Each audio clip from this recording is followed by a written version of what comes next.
everyone. Welcome to Lunch Hour Lessons with Allison. I'm Allison Mädl, and today is Wednesday, March 27th, 2019. Each week at 12:30 on Wednesday, I come to you live to introduce a topic related to nutrition and health that I think is interesting and give you a lesson to take with you into your daily life. If you like what you hear, feel free to comment or like this video. And as always, I post a transcript of this lesson on my blog at allisonmadel.com. This week's lesson is slow roasted beets that you'll actually like. Well, I've always liked beets, so this was never a problem for me, but I have come to realize that not everyone does, and the most common complaint that I hear sometimes is that they taste like dirt. I don't taste it, but everyone's tastes are different, so there you go. And sometimes people will say that they're a little difficult to prepare or it's just not worth the effort. But when prepared the way that I'm going to teach today, I haven't had any negative feedback. So what's the secret? Especially for the taste, the secret is low and slow roasting.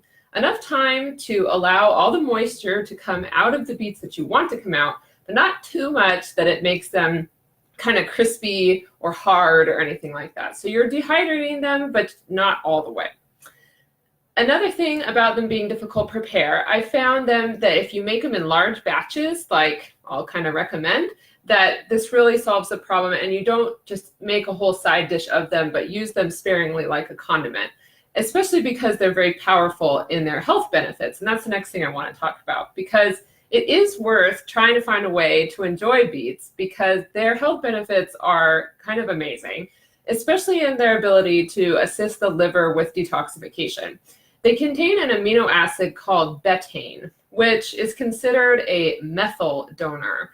And some people know what a methyl donor is, but they basically, in a nutshell, aid in liver function, detoxification, and in kind of like all the cellular functioning within the body. So methyl donors are important, and betaine is one of them. If you have brain fog or poor balance, for example, or just feel sluggish with low energy, incorporating beets into your diet on a regular basis, not every day, but frequently, can be really helpful. Also, extensive research has shown that betaine is actually lowering homocysteine levels. Homocysteine is something that your doctor may even measure, especially with relationship to cardiovascular disease. And high homocysteine levels is one of the major contributions to stroke and other heart disease issues. So beets are great and you should eat more of them. And that's really not why I eat them because they're, so healthy. I eat them because I really like the way they taste. And this recipe that I'll talk about now is, I think, the tastiest and the easiest way to do it. So, how to make roasted beets. I would suggest starting with a small batch, just like I did with the nuts and the seeds, roasting those. So just so you get to know kind of how your oven works and if you like it or not. So I'd start with just one bunch of beets, like 3 medium beets generally. You'll need to get out extra virgin olive oil, sea salt, and raw apple cider vinegar. So that's it, just 4 ingredients: beets, sea salt, raw apple cider vinegar, and the extra virgin olive oil. You're going to preheat the oven to 350 degrees to start. And then you're going to start peeling and chopping the beets. And that's really the most labor-intensive part of this whole process. From then on, it's easy. So the picture that I've included on my blog with this transcript is going to show kind of what the beets should look like as you're putting them into the oven. But basically, you're peeling them, chopping them up. They'll stain your hands a little bit, but it washes off pretty quickly with just soap and water. You'll put those chopped beets into a bowl and add 2 tablespoons of olive oil. So olive oil is 2 tablespoons. Just pour that in. And then 1 teaspoon of sea salt, and then 2 teaspoons of apple cider vinegar. So again, 2 tablespoons of olive oil, 1 teaspoon of sea salt, 2 teaspoons apple cider vinegar. Put that all in, mix it all up, and then spread it on a large baking tray. Maybe for the 3 beets, you'll only need 1 tray. And you'll put it in the oven and bake at 350 for an hour and a half.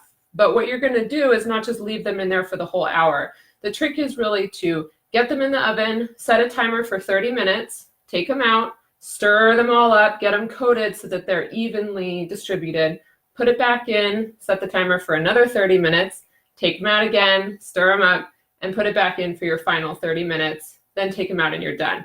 It seems like a lot of work, but it really isn't. It's just remembering to set timers, and then you pretty much go and do whatever you want. They take care of themselves.